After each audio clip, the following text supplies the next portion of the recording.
আমার মা বাবা একটি প্রবাসী ছেলের সাথে আমার বিয়ে দিয়েছিল, কিন্তু সেই সংসার করা আমার পক্ষে সম্ভব ছিল না। আর তাই তাকে আমি ডিভোর্স দিয়ে চলে আসলাম। বাড়িতে আসার পর 50 বছর বয়সী একটা লোক আমাকে পায়েস খাইয়ে অজ্ঞান করে ফেলে। অজ্ঞান অবস্থায় লোকটি আমার সাথে যা করেছিল তা শুনলে তোমাদের মাথা ঘুরে যাবে। তাহলে মূল ঘটনাটি বলি।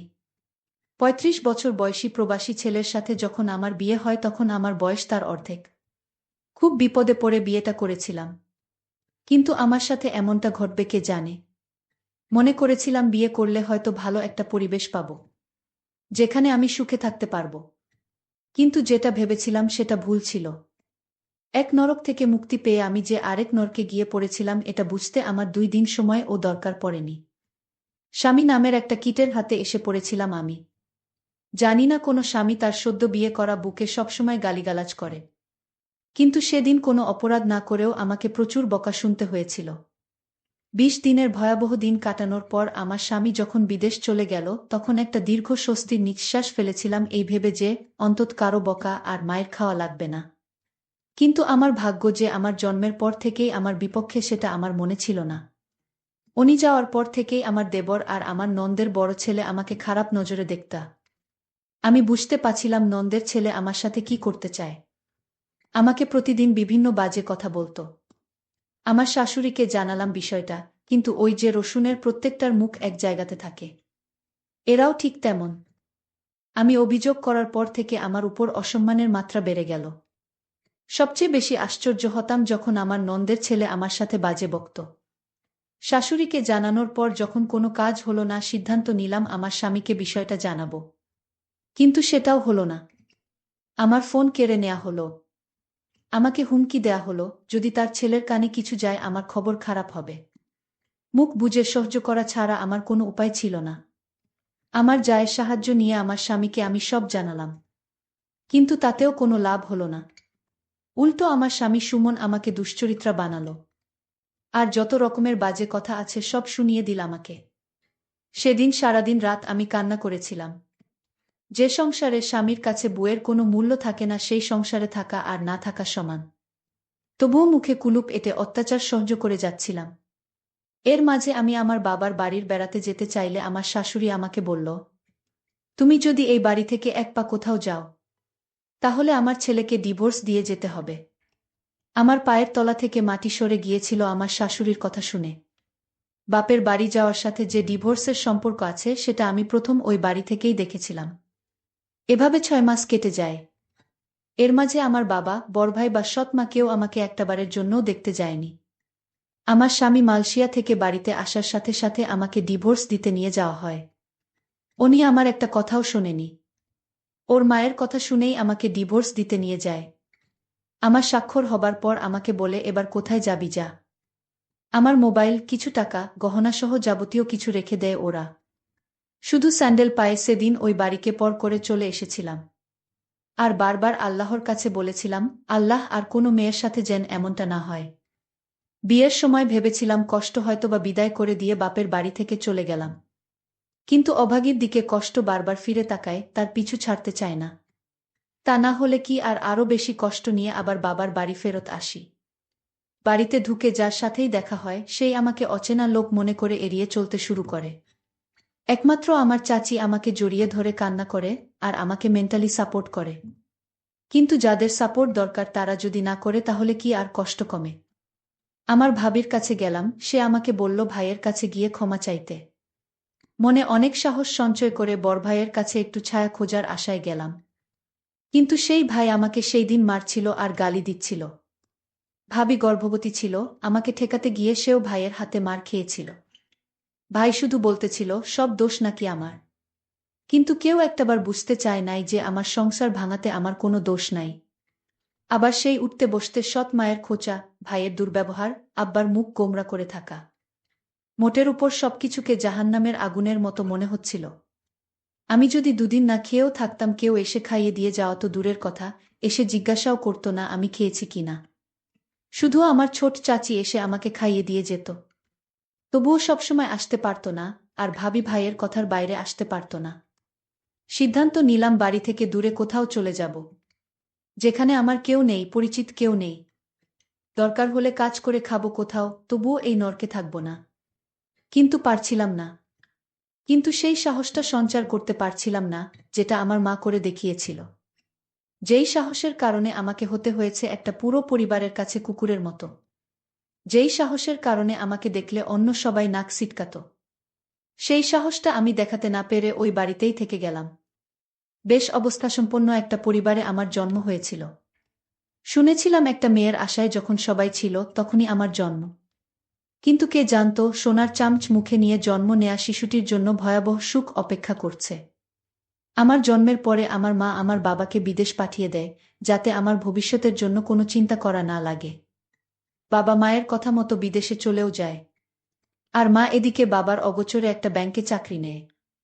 কিন্তু এটা আমার বাড়ির আশেপাশের কারো চোখে সহ্য হয়নি। এমনকি আমার মেজ কাকুরও না। আমার বাবাকে মায়ের চাকুরির ব্যাপারে সবকিছু বলে দেয়। আর সেই দিনই ফোন দিয়ে বাবা মায়ের সাথে প্রচুর ঝগড়া করে এবং মাকে চাকুরি ছাড়তে এক প্রকার বাধ্য করে। মা চাকরি ছেড়ে দিয়ে বাড়িতেই সময় কাটাতে লাগল। এর মধ্যে বাড়ির পাশের একটা লোকের নজর পড়ে আমার মায়ের উপর। আমার বয়স তখন ৮ বছর। সবসময় লোকটা মায়ের পিছু পিছু ঘুরঘুর করত। কী উদ্দেশ্য নিয়ে ঘুরত তা আমি বুঝতাম না। আমি শুধু মায়ের নীরবে কান্না করা দেখতাম। কাউকে ভয়ে কিছু বলতো না, এটা ভেবে যে অপবাদ বের হয়ে যাবে। বলে রাখা ভালো, এটা আমার সৎ মা ছিল। একদিকে বড় ভাইয়ের উচ্ছৃঙ্খল জীবনযাপন, অন্যদিকে ওই লোকটার জ্বালাতন মাকে দুর্বিষহ করে তুলেছিল। এর মাঝে কাটার উপর বিস্ফোরা হয়ে আসে আমার দূরসম্পর্কের খালা। সে এসে মাকে বলে যে খালু বিদেশ যাবে। কিছু টাকা লাগবে, টাকার পরিমাণ ৪ লাখের মতো। মা তার বোনের মুখের দিকে তাকিয়ে টাকা দেয়ার কথা বলে। কিন্তু সেটা আমাদের গ্রাম থেকে উচ্চ সুদে নিয়ে। আর সেই সুযোগটাকেই কাজে লাগায় ওই বদলোকটা। আমার মাকে ২ লাখ টাকা ধার দেয়। হয়তোবা ভাগ্যে এমন ছিল, দুর্ভাগ্যবশত খালু টাকা ধরা খায়। সেটাই হয়ে যায় আমার মায়ের জীবনের জন্য সবচেয়ে বড় ভুল। সুদের পরিমাণ যখন বাড়তে থাকে তখন লোকটা সারাক্ষণ মাকে বলতো টাকা না দিতে পারলে আপনার মেয়েকে আমার সাথে বিয়ে দেন। লোকটার বয়স প্রায় ৫০ হবে। আর সেই লোক কিনা আমাকে বিয়ে করতে চায়। এক কথায় পরিস্থিতির ফায়দা লুটতে থাকল। হঠাৎ করে মা চেঞ্জ হতে থাকল। যেই মা আমাকে কোনোদিন বকা দিত না, সেই মা আমার গায়ে হাত তুলত যখন তখন। দিন দিন আমার মা এই লোকটার সাথে বিয়ে দিতে চাইত। তখন তো বুঝতাম না কাহিনী কি, যেটার বাঁধন থেকে মা বেরিয়ে আসতে পারে নাই। লোকটা দেখতে খুব বাজে ছিল। আর সেই লোকের সাথে আমার বিয়ে দিতে চায়। একদিন ৫০ বছরের লোকটি আমাদের বাড়িতে এসে আমার মাকে বলল, এই শোন, যদি ১৫ দিনের মধ্যে টাকা না দিতে পারো তাহলে আপনার মেয়েকে আমার সাথে বিয়ে দিয়ে দেন। আমার মা আমাকে বুঝিয়ে বলল, আমি এত টাকা কোথায় থেকে দিব? তুই বরং লোকটাকে বিয়ে করে ফেল। ওর অনেক টাকা পয়সা আছে। তুই সুখে থাকবি। তুই আর না করিস না মা। লোকটার বয়স হয়তো একটু বেশি। আমি মাকে বললাম, মা, আমি দরকার হয় মরে যাব, তাও ওই বুইড়া লোকটাকে বিয়ে করতে পারব না। আমি মনে মনে সিদ্ধান্ত নিলাম আমি এই বাড়ি থেকে পালিয়ে যাব। কিন্তু পালিয়ে কোথায় গিয়ে থাকব, কার কাছে যাব? কিন্তু আমি পালিয়েও যেতে পারলাম না। যেদিন ঘর থেকে পালাবার চেষ্টা করছিলাম, সেই দিন ঘর থেকে বাহির হওয়ার সময় মা দেখে ফেলে। তারপর আমার পিছু নেয়। আমি যখন একটা সিএনজিতে উঠলাম, আর সেই সিএনজিতে বসা ছিল সেই লোকটা যার সাথে আমার বিয়ে হবার কথা। লোকটার নাম শুনেছিলাম আকবর আলী। সেই আকবর আলী আমাকে দেখে ধরে ফেলে এবং বাসায় নিয়ে যায়। বলে রাখা ভালো যে মা এই ৫০ বছর বয়সী আকবর আলীর সাথে বিয়ে দিতে চাইছে। সে আসলে আমার আপন মা না, সে আমার সৎ মা। আর সৎ মা বলেই এরকম একটা ৫০ বছর বয়সী লোকের সাথে আমার বিয়ে দিতে চাইছে। তাছাড়া ঋণ পরিশোধ করতে আমাকে তার সাথে বিয়ে দেওয়া হচ্ছে। যাই হোক, আমাকে সিএনজি থেকে লোকটা ধরে বাড়িতে নিয়ে আসলো। আর বলল, শোন, আমার কিসের অভাব? আমার সাথে বিয়ে হলে তোর সমস্যা কি? আমি লোকটিকে বললাম, দেখুন, আপনি আমার বাবার বয়সী, আপনি আমাকে এখান থেকে চলে যেতে দিন।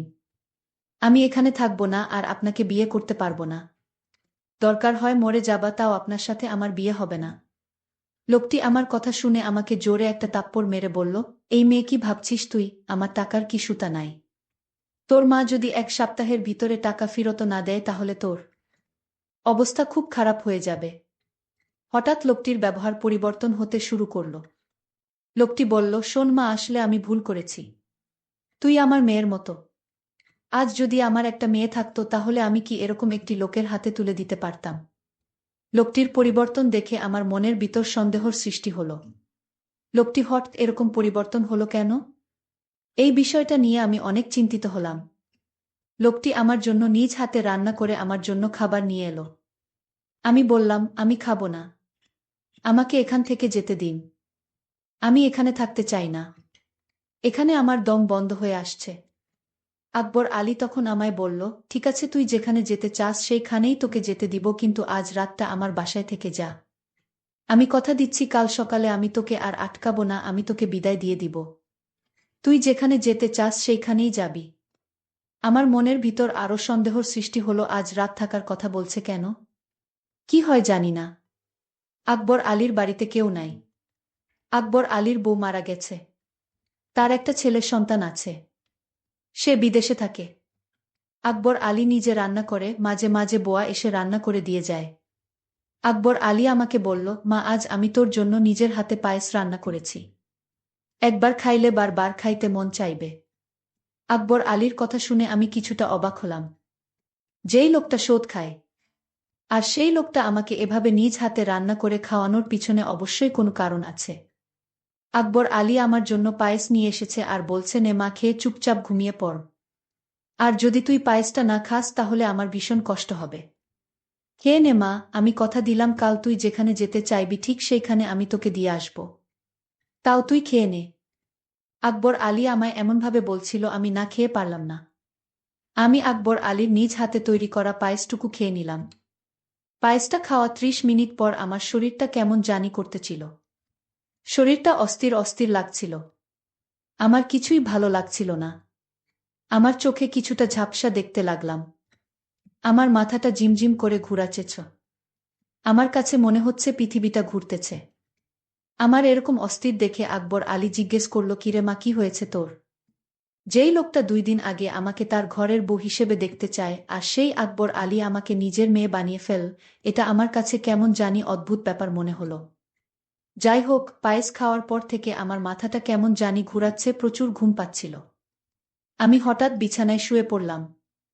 আমি ঘুমিয়ে পড়লাম। এরপর আমার সাথে যা ঘটেছিল তা শুনলে তোমাদের হুঁশ থাকবে না। আমি যেন অজ্ঞান অবস্থায় ঘুমিয়ে পড়লাম। আমার কোন হুঁশ ছিল না। তারপর আকবর আলী আস্তে করে আমার রুমে আসলো আর আমার বিছানায় বসল। আকবর আলী এক অদ্ভুত আচরণ করল ঘুমের ঘরে।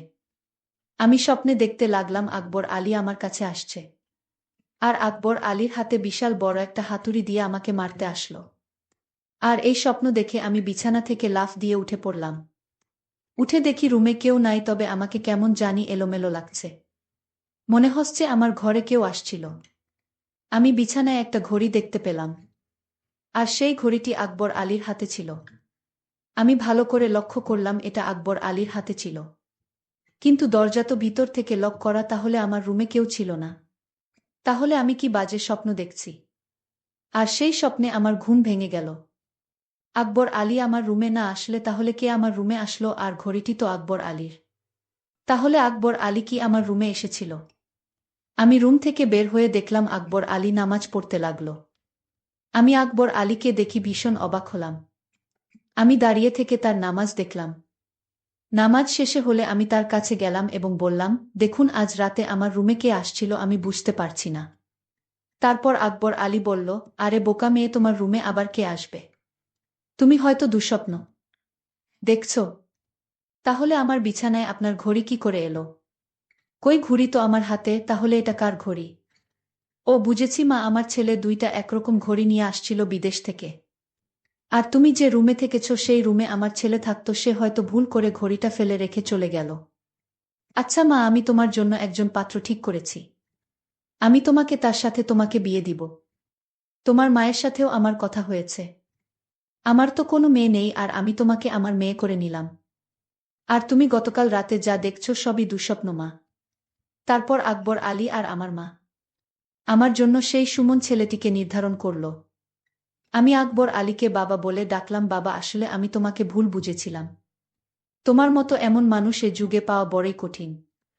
তারপর আকবর আলী বাবা আমার বিয়ের সমস্ত খরচ বহন করে আমাকে সুমনের সঙ্গে বিয়ে দিয়ে দিল। কিন্তু কথায় আছে না, অভাগীর কপালে কি আর সুখ সয়। আমি তাকেও ডিভোর্স দিয়ে চলে আসলাম। কারণ এই পরিবারটি ভালো ছিল না তাই। বাড়িতে আসার পর কেউ আমাকে আশ্রয় দেয়নি। তাই এখন ঢাকা শহরে নিজে চাকরি করে নিজের পেট চালাই। জানি না তারপর আমার কপালে কি হয়। আজকের গল্পটি এখানেই শেষ করলাম। যদি গল্পটি ভালো লাগে তাহলে চ্যানেলটি সাবস্ক্রাইব করে পাশে থাকবেন। ধন্যবাদ।